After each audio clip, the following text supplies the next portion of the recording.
ଆଜ୍ଞା ହ୍ୟୁମାନ ସାଗର ମହାତ୍ମା ଗାନ୍ଧୀ ନୁହନ୍ତି କି ଜବାହରଲାଲ ନେହେରୁ ନୁହନ୍ତି ଯେ ତାଙ୍କ ପାଇଁ ମୁଁ ରଚନା ଲେଖିବି, ସ୍ମୃତି ସଭାରେ ଆଟେଣ୍ଡ କରିବି।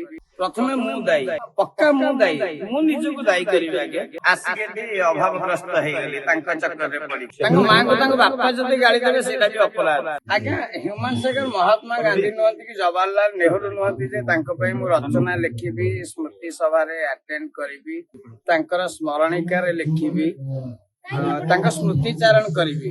ହ୍ୟୁମାନ ସାଗର ଆମ ଭିତରେ ବଞ୍ଚିଥିବା ଏବେ ବି ଗୋଟେ ଆତ୍ମା ଯାହାକୁ ଆମେ ମିସ୍ କରିପାରିବା ନାହିଁ। ସେ ଆମ ଭିତରେ ଏବେ ବି ଅଛନ୍ତି ଏବଂ ଆମେ ସମସ୍ତେ ଜାଣନ୍ତି ତାଙ୍କ ଶେଷ ମୁହୂର୍ତ୍ତ କଣ ଥିଲା, ତାଙ୍କ ଆରମ୍ଭ ମୁହୂର୍ତ୍ତ କଣ ଥିଲା।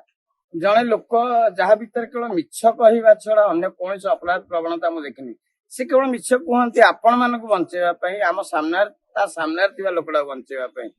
ସେମିତି ଜଣେ ଲୋକର ଏମିତି ମର୍ମନ୍ତୁଦ ମୃତ୍ୟୁ, ଆଉ ତାପରେ ଆମେ ତାର ଗୋଟେ ସ୍ମରଣିକା କାଢି ପାରୁନେ, ଗୋଟେ ତା ସ୍ମୃତିଚାରଣ ସତରେ ଢଙ୍ଗରେ କରିପାରୁନେ। ଆଠୁ ଅପମାନ ଆଉ ଗୋଟେ କଳାକାର ପ୍ରତି କିଛି ନଥାଇପାରେ, ଯୋଉଟା କହିବା ମୋ ପାଖେ ସମ୍ଭବ ନୁହେଁ। ଏବେ ତାଙ୍କ ମାଙ୍କଠୁ ତାଙ୍କର କିଏ ନିଜର? ମୁଁ ନୁହେଁ, ଆପଣ ମାନେ ନୁହନ୍ତି, ସାରା ଓଡିଶା ନୁହେଁ। ତାଙ୍କ ମା ତାଙ୍କ ମା ତାଙ୍କୁ ଜନ୍ମ ଦେଇଛନ୍ତି। ଯିଏ କହିଲେ ଯେ 10 ବର୍ଷ ଦେଲି ହ୍ୟୁମାନ ସାଗର ଭଳିଆ ଜଣେ ଛୁଆକୁ ଜନ୍ମ କରି ଦେଖାନ୍ତୁ। ତାଙ୍କ ମା ତାକୁ ବାଘ କହୁଥିଲେ, ଟାଇଗର କହୁଥିଲେ, ସିଏ ମତେ ଡନ୍ କହୁଥିଲେ। ସେ ମତେ ଦୁଃସାହସୀ ବୋଲି ଭାବିଥିଲେ, ଶେଷ ପର୍ଯ୍ୟନ୍ତ ମତେ ଭଲ ପାଇବା ଦେଇଥିଲେ ଏବଂ ଗୋଟେ ସମୟରେ ତାଙ୍କ ସହିତ କିଛି ମୋର ଡିସ୍ପ୍ୟୁଟ ବି ହେଇଥିଲା, ଯୋଉଟା କି ଗ୍ରହଣୀୟ ନୁହେଁ, ଦୁଃଖଦାୟକ କଥା। ଆପଣଙ୍କ ସହିତ ହେଇଥିଲା? ହଁ ହେଇଥିଲା ଗୋଟେ ସମୟରେ। କଣ ହେଇଥିଲା? ତାଙ୍କ ମା ଯୋଉମାନଙ୍କ ନାଁରେ ଅଭିଯୋଗ ଆଣୁଛନ୍ତି ତାଙ୍କ ସହିତ ଗୋଟେ ପ୍ରୋବ୍ଲେମ ହେଇଥିଲା।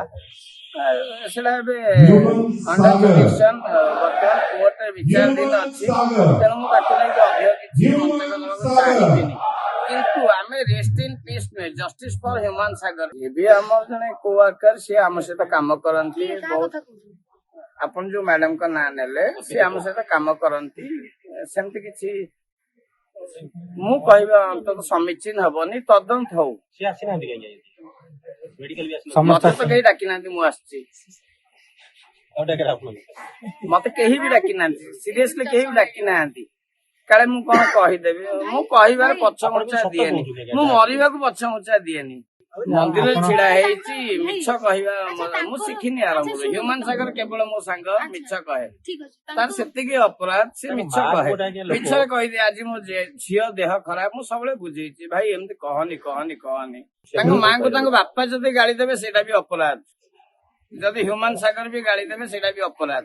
ଆଉ ଆପଣ ମାନେ ମତେ ପଚାରୁଛନ୍ତି ତାକୁ କାର୍ଯ୍ୟାନୁଷ୍ଠାନ ଯଦି ଆଉ କିଏ ଗାଳି ଦଉଛି ସେଇଟା କେମିତି କଣ ଭଲ ମୁଁ କହିପାରିବି। ପ୍ରଥମେ ମୁଁ ଦାୟୀ, ମୁଁ ତାଙ୍କଠୁ ଦୂରେଇ ଗଲି। ସିଏ ମତେ ଭୟଙ୍କର ଭାବରେ ମିସ୍ କଲେ, ଏଇ ଦୀର୍ଘ 3-4 ମାସ ଧରି ଭୟଙ୍କର ଭାବରେ ମିସ୍ କଲେ, ଯାହାର ପ୍ରମାଣ ଆପଣ ଶକ୍ତି ସାରଙ୍କଠୁ ନେଇପାରିବେ।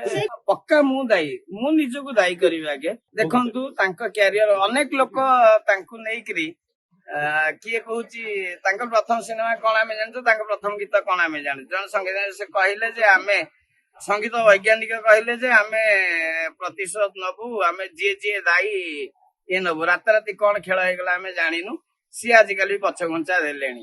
କିନ୍ତୁ ତାଙ୍କ ଆରମ୍ଭ କୋଉଠୁ ସେଇଟା ଅଲଗା କଥା, ବିବାଦୀୟ। କିନ୍ତୁ ତାଙ୍କ ପରିଚୟ କୋଉଠୁ ସେଇଟା ପୁରା ଇଣ୍ଡଷ୍ଟ୍ରି ଜାଣିଛି, ହେଲା କି। ସେଇଟା ତାପରେ ସେତେବେଳକୁ ଆମେ ଇଣ୍ଡଷ୍ଟ୍ରି ଛାଡି ଦେଇଥିଲୁ, ଯେତେବେଳେ ହ୍ୟୁମାନ ଆମକୁ ଟାଣି ନେଲେ ଏଥିରେ ଏବଂ ଆମେ ବହୁତ କ୍ଷତିଗ୍ରସ୍ତ ହେଲୁ। ମୁଁ କ୍ଷତିଗ୍ରସ୍ତ ହେଲି ଯେ ମୁଁ ଭଲରେ ଥିଲି, ଆସିକି ଏଠି ଅଭାବଗ୍ରସ୍ତ ହେଇଗଲି ତାଙ୍କ ଚକ୍କରରେ ପଡିକି, ତାଙ୍କ ପ୍ରେମରେ ପଡିକି। କିନ୍ତୁ ଅନ୍ୟମାନେ ତାଙ୍କ ପ୍ରେମରେ ପଡିକିରି ଫ୍ଲାଟ କିଣିଛନ୍ତି, ଗାଡି ବଡ ବଡ କିଣିଛନ୍ତି। ସାମ୍ବାଦିକ ଭାଇ ମାନେ ହସୁଛନ୍ତି, କିନ୍ତୁ ଏଇଟା ବାସ୍ତବତା ଭାଇ ମାନେ। ହ୍ୟୁମାନ ସାଗର ଆମ ସବୁବେଳେ ଏସିରେ କଥା ହଉଥିଲେ, ଆମେ ଆଜି ଗଛ ତଳେ ବସିକି ତାଙ୍କ ସ୍ମୃତି ଚାରଣ କରୁଛୁ। ଏହା କଣ ହ୍ୟୁମାନ ସାଗର ପ୍ରତି ଯଥୋଚିତ ସମ୍ମାନ? देश विदेश कोण अनुकोणर टेक्निक खबर देखंतु आम सह यूट्यूब फेसबुक और इंस्टाग्राम रे आमको देखंतु लाइक शेयर और सब्सक्राइब करने को आद्यम भूलंतुनि।